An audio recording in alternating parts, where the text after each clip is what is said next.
dealing with that ankle injury, but he's still putting up big numbers.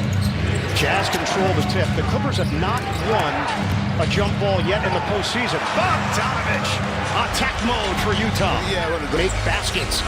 Knocked to the outside, controlled by George. To the corner, Leonard launches. It's a three. Yeah, second chance opportunity there, running down that. Only having really one guy with this lineup, Mitchell, who can consistently beat good defense, and the Clippers locked in on that end. Morris a three. Against this group defensively. Clippers blew the game wide open in the fourth quarter. George, good-looking delivery from over to Batum. And the other thing that happens when you can keep bodies on bodies is you see a nice find over the top there for Kawhi. And Quinn Snyder's going to want to talk about guys that force you to break your defense down. Other than Mitchell, it allows them to stay locked and loaded. And here now they're almost in that quasi-zone. Mitchell. The teardrop goes for Donovan Mitchell. Utah committed 16 turnovers in game 3. Batum to the rim, missed it. Rebound poked to the outside, and George has got it. Jazz wanted a backcourt violation. Morris lines it up. Oh, he's feeling it. Great sign for the Los Angeles Clippers with Morris knocking down shots from the perimeter. Yeah, and he's shooting it well. And boy, they've really shot it as they did in the regular season from 3, as well as you can shoot it. They get a foul here. It's going to be Reggie Jackson picking up the personal foul for LA. 41.4% as a team during the regular season. Number 1 in the NBA, 4th best all time. Yeah, that's an incredible number. And when you factor in the volume, you know, and how many they take per game, that really makes it even more incredible. Can Utah get offense from other sources? O'Neal trying to chip in with that left-handed layup. When you talk about the offense, they've got to get better defense. They have not defended well on this court thus far. Paul George, got him, a three.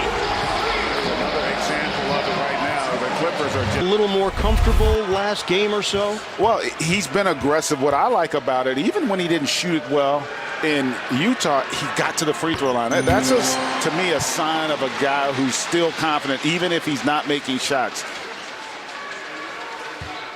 PG-13, now in his 11th year in the NBA.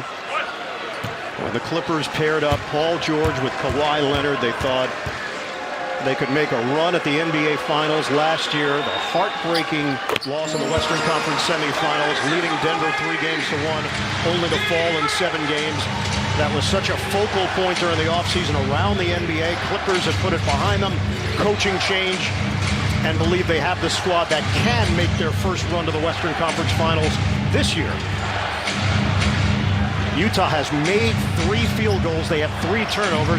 Mitchell, a deep shot, doesn't go. And it's not just the inability to make them, it's the inability to get good looks. They're not getting quality shots here because they're playing in the half court against a loaded defense. And when you don't have a lot of guys that can get into the paint offensively, it makes it really tough here, and that's, again, solid defense. Double dribble there by Jordan Clarkson. And that is 4 turnovers early on for the Utah Jazz. They averaged 14.2 per game during the regular season. That was 18th in the NBA for a team that finished with the best record in the association.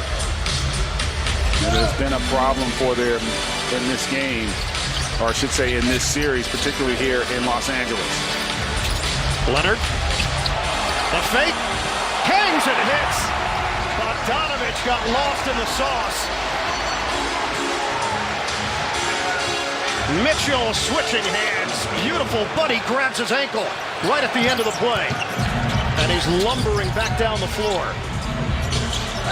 Mitchell gets back defensively, and now the Clippers settle in with a half court. One-on-one, Leonard with Clarkson. Leonard, the back end. A little bit of help. George, shot clock winding down, lets it fly. Off the heel, rebounded by Clarkson. That was a good job defensively by Clarkson, because Kawhi Leonard is a load on that short post there. Clarkson gets a clean look. No good. But you notice no ball movement there, and it's hard to move the ball when you cannot penetrate that defense. You've got to be able to get into the paint and credit the Clippers with what they've been able to do defensively.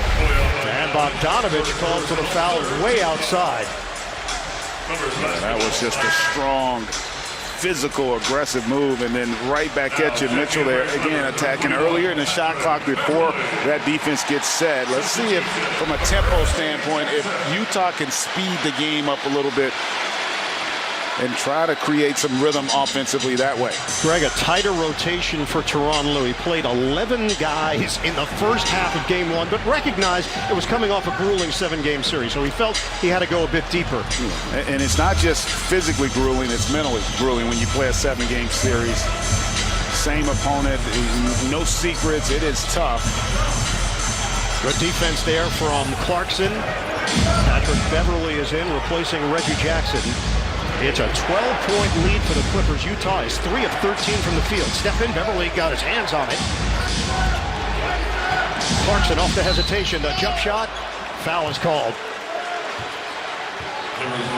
Boy, I tell you, the Clippers are locked in defensively. They're swarming. I mean, they are so active. Deflections, even that play, Beverly able to get a deflection on it, so you got to give Ty Lue and his staff a lot of credit for having this group ready to roll. Terrence Mann, I don't know if you're a big plus-minus guy when you look at the box score, but when a number stands out to this degree, it deserves to be mentioned. Yeah, Terrence Mann was a plus 21. That's amazing. In game 3. And he's been really good all postseason for him. You know, you love young players that play to their strengths. He gets after defensively. He knows who he is out on the floor. And shot clock winding down. Just